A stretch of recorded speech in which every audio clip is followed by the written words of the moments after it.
many of us were lucky enough to be at the 2006 Copenhagen Nordic Barista Cup. Because we had the opportunity to dine at, well, the best restaurant in the world. It was an amazing experience. I can say that for myself. It's a wonderful place to be. And the first speaker that we have is the person who has the creative vision and the responsibility, honestly, of running that restaurant. He, of course, has a storied past, a Bulli, a number of other fantastic restaurants before he decided to break out on his own.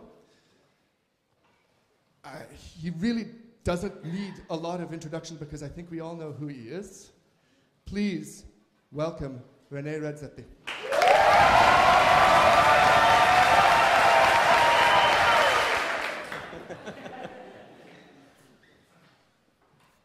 Hello, everybody. So I guess I will be the light entertainment today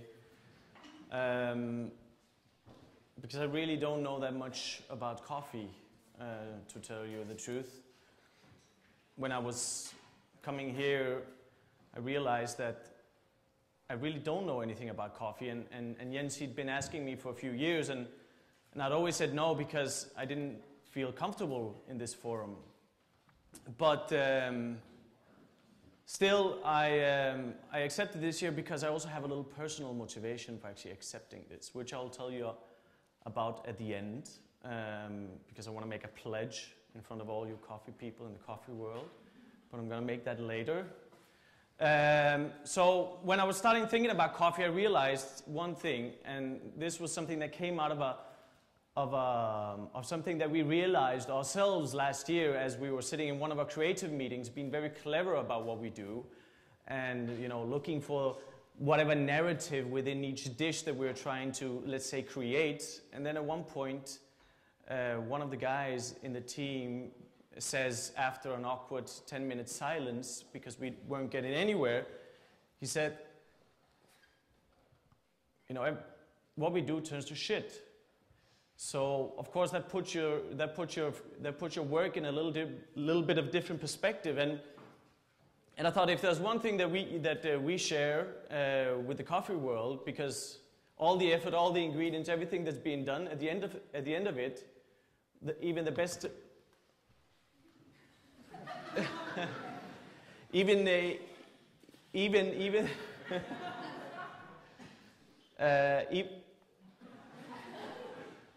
see here.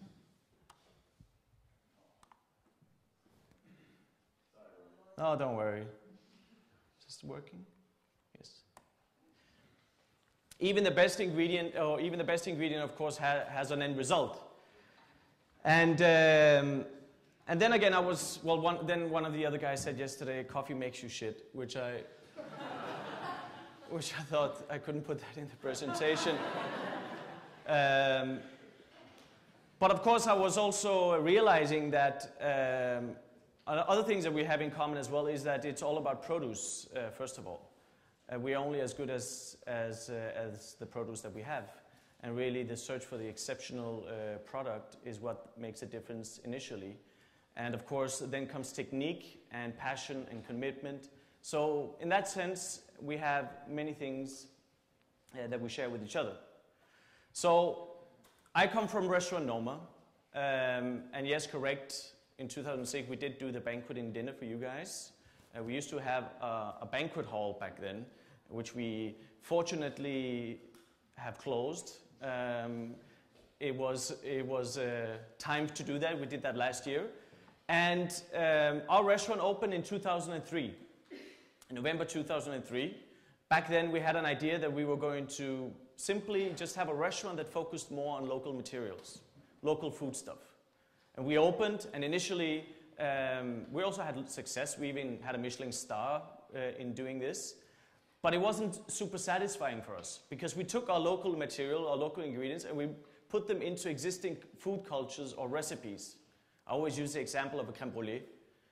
So even though you put our own fresh cream, own produced sugar into a crème brûlée, you're still somewhat cooking somebody else's culture. And it doesn't necessarily create a flavor from that region. So with time, our great task has become understanding, figuring out what is the flavor of this region. Now that is an extremely, extremely complicated task, we found out. So with time, we have ourselves initiated a few institutions that search for this. Of course, we have our restaurant in which we every day work with the produce. We are in super good contact with the best of the best, we believe, around the Scandinavian region. But we also have an institution that we call the Nordic Food Lab. And that's a place you should check out. NordicFoodLab.org is the website. And in that is an institution where we try to study larger topics within food. So the daily operations is actually a professor from here. He's professor of sensorical sciences. He's half-time professor here and half-time daily operations manager at the Nordic Food Lab. There's a chef, there's an anthropologist, there's myself, and then there's two interns, one from Yale, one from UCLA. And so currently we have 3 projects. One of them is called Why Don't We Eat Insects in the Western World? And as you could imagine, once you take on such a topic in the Western world, it is a crazy thing to do. But a few years ago, on a journey around the world really, I had all these delicious flavors everywhere. I was in Brazil and I tasted large ant, very aggressive, that exploded in my mouth with the most intensely kaffir-lime flavor I've ever imagined. I was in Mexico where they served me escamoles, which is steamed ant eggs, almost as expensive as white truffles. And then you come back to Denmark and you look at the market and there's carrots and celery. So, at one point I was thinking, set aside the Scandinavian, the Western self-righteousness, maybe it is we that have lost our appetite for new flavors. Maybe we should start exploring this. So in the research of all these things, not only did we find delicious new flavors, which I'll tell you about, but of course you also realize many funny things, like honey is the vomit of a bee, which is always, once I'm trying to force people to eat a bug, I always tell them that, because then they have nowhere to hide, really. But also other interesting, funny stories that really tells you that flavor is very much to do with the culture that you're born within, and the stigmas that you're sort of raised with. For instance, in New Hampshire, decades ago, there was set a law to prevent cruelty against prison inmates, that they were only allowed to be served a certain amount of lobster meat per week. Because if they exceeded that, it would simply be too cruel to the prison inmates. And of course, today lobster is like one of the staple ingredients of fine dining cuisine.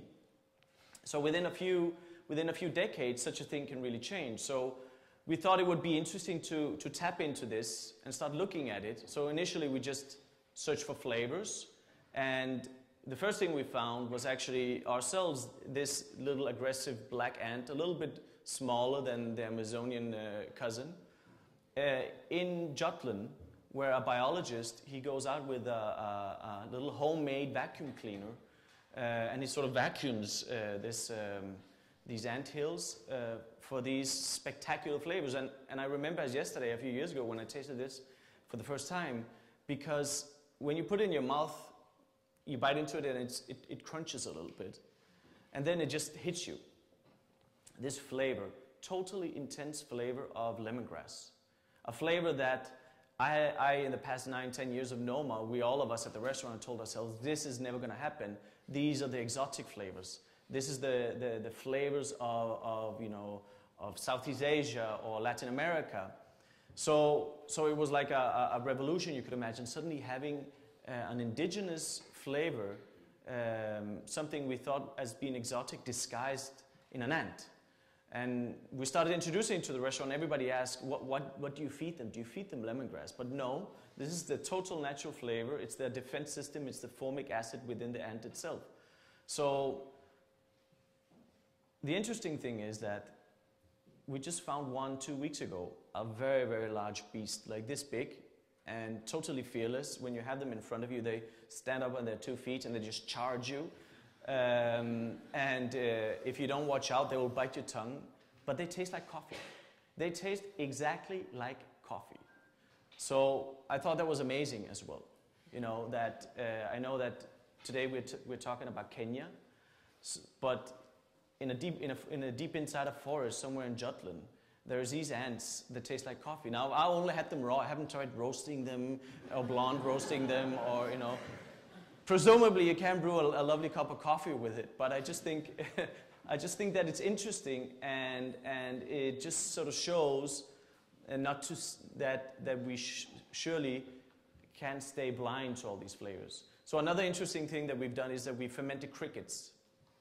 We blend them whole, and then we add a bacteria to it, much like the bacteria you find in miso productions. And then you let it sit, percolating for a while, and then suddenly this slush of cricket guts and brains just becomes magical and transforms into a paste of pure, rich umami, and separates into a paste and a liquid, where the liquid has a viscosity of balsamic vinegar and a flavor in between mole from Puebla and a soy sauce. So just pure magic. So that's one of the projects that we have now, and there's so many things that are just being discovered there. And I mean, set aside that everybody believes that bugs will be a new big protein source because we simply have to change the way we eat. You know, cows, they drink our water, they eat our food, and they let out quite a lot of gas. And insects is a whole different story. So you could say, but our job within this institution is to make it delicious, because that is also another sort of one of the big problems every time you talk about sustainability, isn't it? That every time that is mentioned, everybody, probably including myself, immediately think that you're going to live a lesser life. Your food is going to be half rotten. Your clothes is going to itch because it's all woolen and irritating to wear. And, you know, at winter you'll be cold, and at summer you'll be too hot. So in my world, which is the world of flavors, and I believe it's the same in your world, and that's a task for us, is to actually also portray that the best of flavors are in the best ecologies. This is not, I'm not talking in science here, I'm talking as a person that every day tastes food. And this is totally natural to me, and something that I have within me, and something that, you know, we've studied in the past 20 years of being a chef. And it's always the same. Always the same. The best of the flavors are always in the best of the ecologies. So that's one project that we do. We have another project that's called fermentation, which is a spectacular, mind-blowing topic. You know, if you have the plant kingdom, if that represents this sphere, then you take the biochemistry, the bacteria world, in which all these exciting new bacteria have the potential of actually alternating ingredients and creating new flavors. That sphere is this big. A totally uncharted new area. And then we also have a project that's called ethnobotany. Now, ethnobotany is something that's happened everywhere. There's created big books about ethnobotany, but they always describe the sort of the chemical compounds of plants. Never do we talk about the deliciousness factor of these things. And you could say that the institution of the Nordic Food Lab, its main job is to curate and talk about deliciousness, because it's something that we need to celebrate much more. And this is also one of the reasons why I actually wanted to come here. I felt I could feel comfortable in coming here, because I know that all of you are being teased all the time as you know, crazy hipsters, and there's YouTube clips. I saw many of them coming here. You know, where people make fun, where you make fun of people because they put sugar in their coffee and all these things. But you know, I think that's amazing. I actually think that's astonishingly good, and you should never ever change that, because what it usually is, in all accounts, is that people just supply what the lowest common denominator wants, and that's where the bar is. So here's people that are raising the bar and actually teaching about flavor and celebrating flavor. And that's something really worth celebrating. Now, in our part of the world, Scandinavia, a rich, proud Protestant culture, flavor is something that we have an issue with, a real issue with. Celebrating flavor, because we've eaten to survive, pure sustenance. So it's a complicated thing once you start idealizing flavor and actually saying to people that it can enrich your life. Now, there's all sorts of interesting research done towards flavor. There's scientists that have proven that if you eat very flavorful, delicious things, you will eat less. So in that sense, it's already healthy right there. And many, many other things. But the institution of the Nordic Food Lab is about celebrating flavor, which to me, this forum and all you people is as well. We are sort of celebrators of the best flavor we can find, and that's amazing. And at the same time, it's also, we're doing that sort of, hopefully, most of the times, I believe, actually leaving our natural environment, the one we're a part of in our trade, a little bit better than we received it.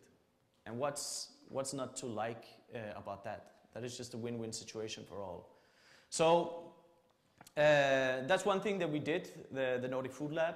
Besides that, we have a symposium ourselves.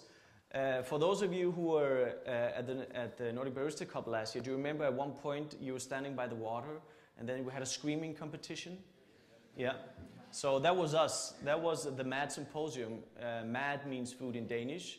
But we do think that yeah, we love the dual connotation because it is a bit mad what we're trying to do. So much like here, it's also a place where we sort of not celebrate ourselves or celebrate our own idiosyncrasies, but a place of investigation and further knowledge and creating a community amongst mindful people within the trade that sort of wants to take the trade in their own hands and push it forward. And we're on our third year next year, and I don't know, I feel that we actually managed to really create a special little environment. We have a circus tent set up, and of course all the lions and the clowns are replaced by Ferran Andrea and all the other great people around the food world. Those are the two things besides a restaurant that we initiated, but still what we do is, of course, that we operate a restaurant. Now, in this restaurant, what our main job is there is, of course, finding ingredients. Searching for ingredients, that is the biggest task and the biggest problem and the biggest job that we have on an everyday level at Restaurant Noma. So when you search for ingredients, the first thing you realize, and I didn't know this before I actually entered Restaurant Noma, because before I just called a middleman all the time, and I sort of accepted whatever these middlemen told me. And that had always been the case. And then when we opened Noma and we were searching for ingredients and we couldn't just be satisfied with sort of the generic everyday level that there is when calling the middleman that supplies 90% of all the restaurants around town, we started researching and dwelling into, you know, the landscape and the terroir, reading books about wild nature and sort of exploring a bit. And we started meeting people, talking to people, going directly to the source, and started talking to people. One of the things that was totally mind-boggling to me when I first started meeting all these great producers is that their confidence was in total zero. They had nothing left in them.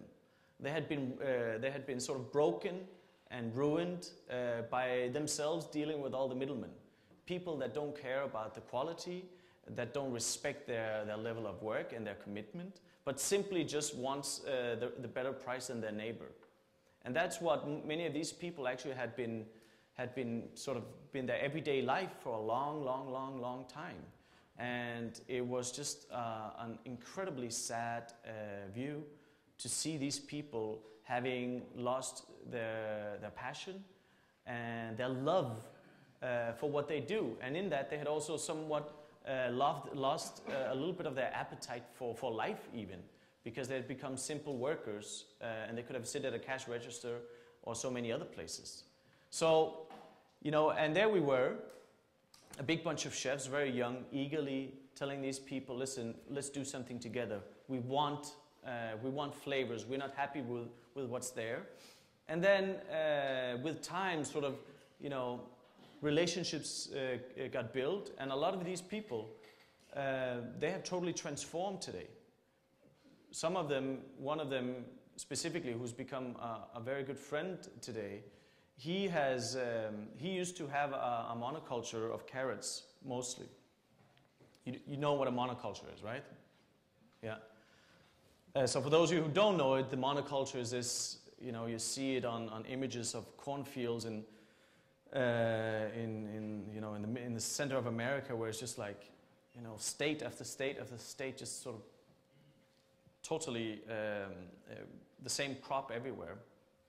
And he was doing that, and the better he became at it, the less money he made.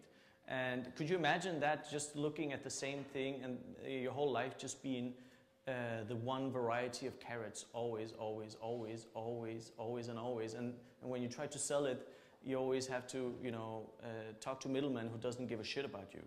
So, but we were lucky because he had kept a little small allotment for himself, where he experimented still, and that was mainly to feed his family. And, you know, immediately we sort of entered into that sphere there, and he you know, he said, well, this is me sort of just keeping me connected to my trade a little bit. And we started buying a little bit of that, and with year he started supplying one more restaurant. Some of my sous chefs started opening restaurants, working with him, and today this person, he has now a 100% monoculture, supplying, you know, the best cabbages, up to 12, 15 varieties in the season, lettuces of, you know, shapes and colors and flavor intensity that are just totally mind-boggling.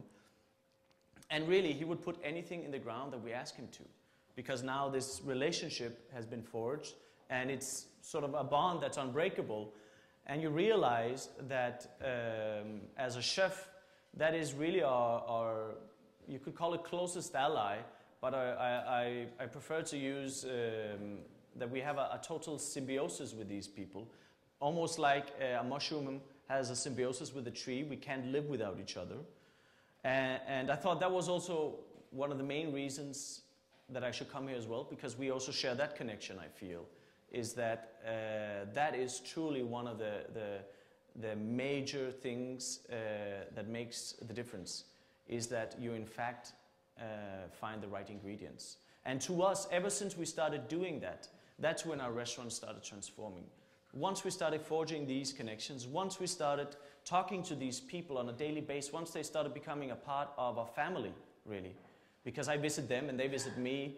You know, he sends me photos when his dog gets puppies and so on. It's really kind of cute, and of course it's also amazing because friendships are just so valuable, especially in our trade, right? So once we started that, that's when our restaurant really started clicking, because not only did they supply the ingredients, they also became our inspiration. First of all, you see these let's say the carrot that have been grown by the hands of this, you know, his godlike farmer hands, and he found the best seeds, and he nurtured his soil to be the best soil, and he takes care of this ingredient until it's just right. And then he harvests it to our specifications, and he delivers it on the same morning, sort of warmed by the sun only. And how much will you allow yourself to manipulate that? Are you going to juice it, gel it, blend it, spread it and dry it? Of course, you can't do that, because you see sort of the image of this farmer in there. And that was also a very big lesson for us, because that transformed the way we think about flavor and the way we think about actually cooking the raw material.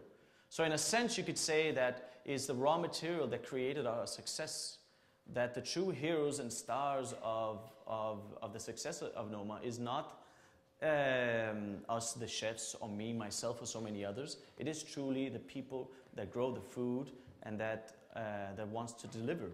And I think that for some reason it's a shame, or maybe it will happen, that you will start having, for lack of a better word, celebrity farmers. But we have to find a way in our trade to actually put these people more in front. I don't know how it is in your world, whether it's always just the coffee bar or the barista that is sort of the person that you see. That's how it is in our world always. You never talk about the people that are supplying the food stuff for 90% of all the best top 10 restaurants in Copenhagen. Nobody around them knows what it is. None of people here will tell you what the soil quality is up there near Lammefjorden. Most of the Danish food journalists, they can tell you what the soil quality is in Burgundy, but they will have no clue about what's happening on the west of this island. And I think that is just a big shame, because I know for myself that connection also encourages awareness and encourages curiosity, and end result is a larger diversity, more flavors in your life. You know, as a cook, that's what I'm searching for, more flavors. The flavors are our alphabet, you could say. And with each new flavor, a new letter in the alphabet. And with each new letter, a more beautiful sentence, you could say. You know, more things to cook with. And that is just an amazing thing. So, and we have a team of 110 people. Everything is, well, excuse me, 82 people. I say 110 because I've just been in London cooking 10 days at Claridge's during the Olympics while we were closed for renovation. We were 110 people there, and yes, it was a magical experience. And I even stayed out on the last day until 8:30 in the morning, which I haven't done since I was 19. And I realized yesterday why I haven't done it since I was 19. But we are 82 at the restaurant, and we are just specialists in everything you could imagine. You know, we have sommeliers that are totally devoted to wine, and they're exploring the bio wines. They have been doing that since 2005. You know, we select cutlery, we have plate makers, you know, there's receptionists that are sitting doing all the reservations, trained in it, specialized in the system. We have all these specialists everywhere except on the coffee. And yes, unfortunately on most restaurants, you get the shittiest coffee alive. Now, I'm not saying that we don't have a good product, because we really do, but we're not specialists in producing it. We don't have the right technique. We are simply shitty at brewing coffee. And I'm sure that most of you, when you go to restaurants, you end up being disappointed when it comes down to the coffee. Is that a bad assumption to make? Yeah. And ever since I was invited to this gig here, I actually bought myself an espresso machine back home. And I thought, okay, I need to understand what goes through your heads. Why are you so obsessed with this thing here?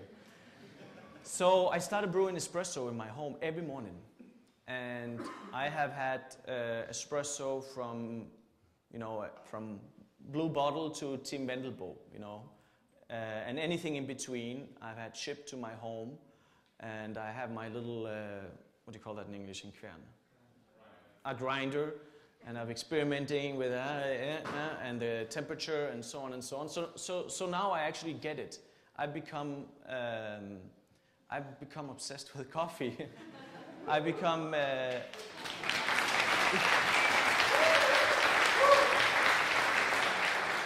but also I become obsessed with the technique of things, which reminds me so much of everything that we do back home. And it is a total nerdy thing what you're doing, much like what we're doing at the restaurant. You know, how can a 1 degree mean so much to you? Many people would ask, now I really fucking get it, you know. I have tasted it on my own when you brew it yourself, and sometimes you realize, wow, you know, let's just start warming up now, the coffee's a bit different, now you truly get it.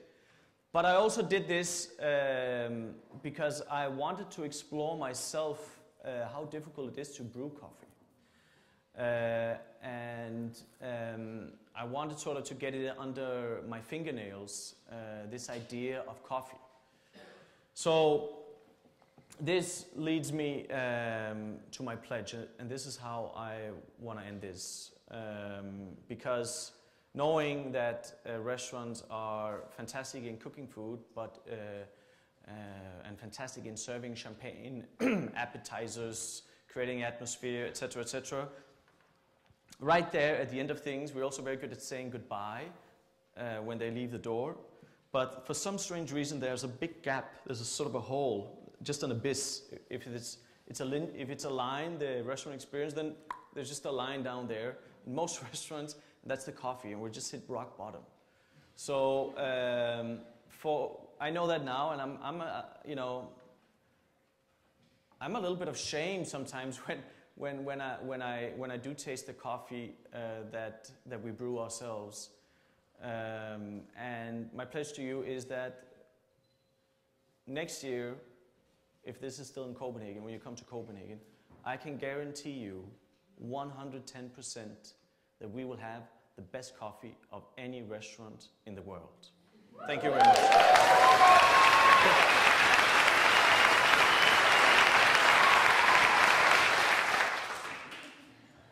Let's give a hand.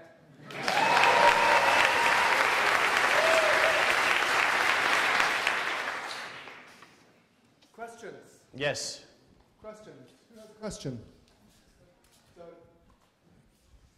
Thank you. My question is, as a business owner, my suspicion is a lot of, or some of the decisions at many restaurants are driven by economics. And I feel like part of the equation in selling coffee to restaurants, at least in the United States, and I don't know if this is the case here, is there was free refills at the end of the meal, which to me seems utterly preposterous because the economics are bad for the restaurateur because you don't turn the table. And it's just like you're wasting more and more coffee, and it sets up the wrong kind of equation. I guess I'm curious as to how you look at coffee as part of the meal and also as part of the economic equation for the restaurant. Well, unfortunately, my partners will tell you that we don't really think about economics. What we care about is the end result. Of course, it has to function. But no, I mean, I don't know. I've been giving this a bit of thought, of course, because we're now going to take a big step, and a whole team is going to have to change and going to have to learn a whole new level of information that they're not taught in school when they go to, as a sommelier, or nobody teach you about these things here. Everybody just knows intuitively that coffee comes at the end of the meal, so have something and have the cups. So, but I believe that if you serve, say, a delicious cup of coffee, it's not going to be something they're just going to sit and sort of gorge into, So I'm actually not worried about that. I think that one thing just right is enough. It's sort of enough to keep your senses satisfied. And do you have any follow-up to that? There's nobody that hasn't, and I don't know if you're a prefix or how your menu is set up, but certainly your customers, I'm guessing, have no issue with how much you charge for coffee. Or do they? Well, I mean, you're not from Denmark, are you? No. Okay. I actually brought this image here. So, because I wanted to make a point of it, but I ran out of time. Where is it? That one? That's one thing, but there's also, let's see. You see here, this is good, so good, and it's cheap too. I think most Scandinavians, they're grown up with coffee. I myself grew up with coffee brewing for my, I had to brew coffee for my mother, and which I hated, of course, because she always needed the cup of coffee at the right exact moment where the movie was at its best or something. She'd go brew me a cup of coffee. But it was always sort of you went for whatever was on sale and what was the cheapest package. So it is an issue still Even at our restaurant, I think if you say charges, I don't know, 50 kroners for coffee for 1 cup, say, or 2 cups with all the sweets, it's an issue. Really? And how much does the rest of the meal cost? Yeah.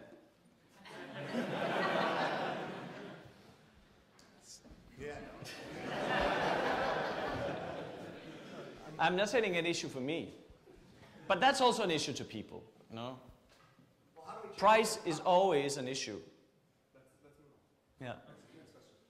Is this working?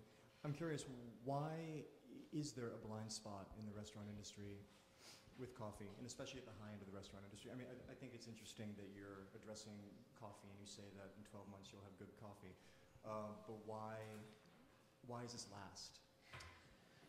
Well, I mean, coffee is not that old as a sort of a delicacy, especially not in our part of the world. I mean, is it really only a decade that it's been in full effect? So it is a new thing. And, you know, one of the first to really have coffee, as I remember it, when I started, was Estate Coffee in Denmark, was the ones where suddenly there was an alternative to other things, you know, where it raised the bar, and that is not much more than 10, 15 years ago when that really started hitting off amongst restaurants. So that raised the bar a bit, of course, a lot, actually.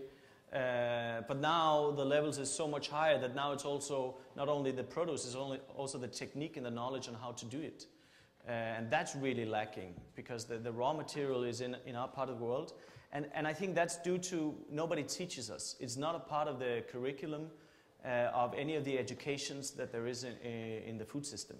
Coffee is still not there. How do we, as a coffee industry, get ourselves into the CIAs of the world and so on and so on and so on? That is a very good question. I mean, there's many things that ought to be taught in schools that aren't being taught, of course. And obviously, if you are going to train yourself as a sommelier or a professional waiter, which in Denmark is a 4-year education, becoming a waiter, then of course there should be at least a few months on the exploration of the coffee. And I don't know, you must create a lobby branch of the Nordic Barista Cup, I guess. Because I think that is a way of changing, of getting things to change very, very, very, very fast. Yeah.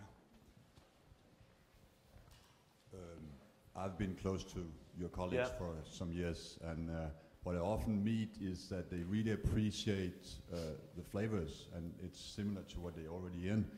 But coffee is very much a logistics issue for the service people. Yeah.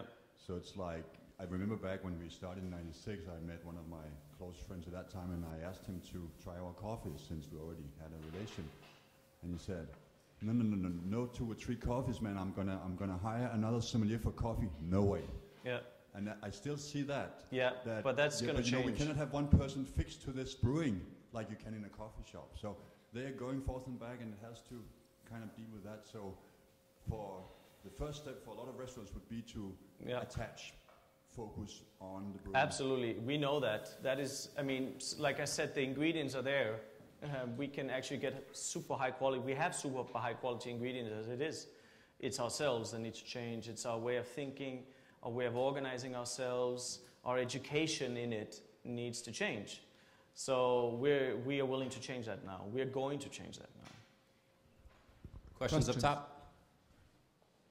I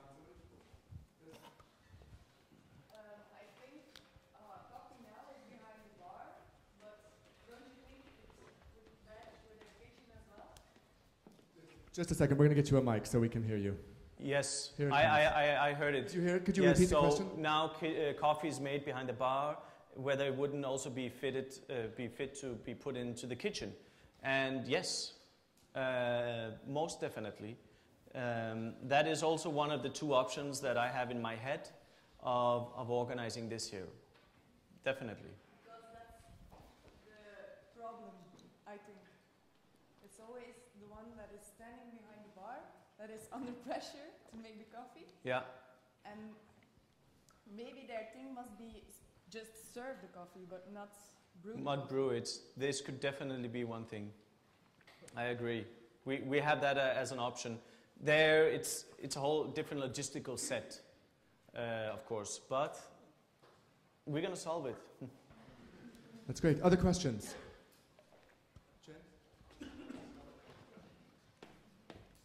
A non-coffee question. More, your ingredient sourcing is very much focused around taste of place and maintain. About what? Taste of place, terroir. Yeah. Is that fair? You want to maintain. That's fair. Yes. A lot of that. Where are the boundaries as you begin to process and push local ingredients around? How far are you willing to push them into tasting like other places? Like you talked about lemongrass. How far? Is there a boundary on local ingredients where they stop tasting? Not at all. Everything is delicious. We have a saying that at the Nordic Food Lab, which we call, what was it we said? Everything is delicious, but with a consequence.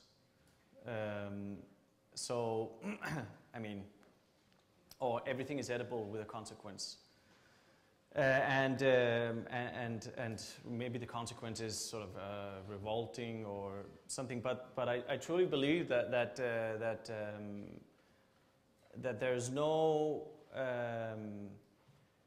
there's no difference in values of things, of food stuff. It's only pricing that makes one thing more valuable than the other. What is the most valuable thing is your ability to actually transform it and cook it.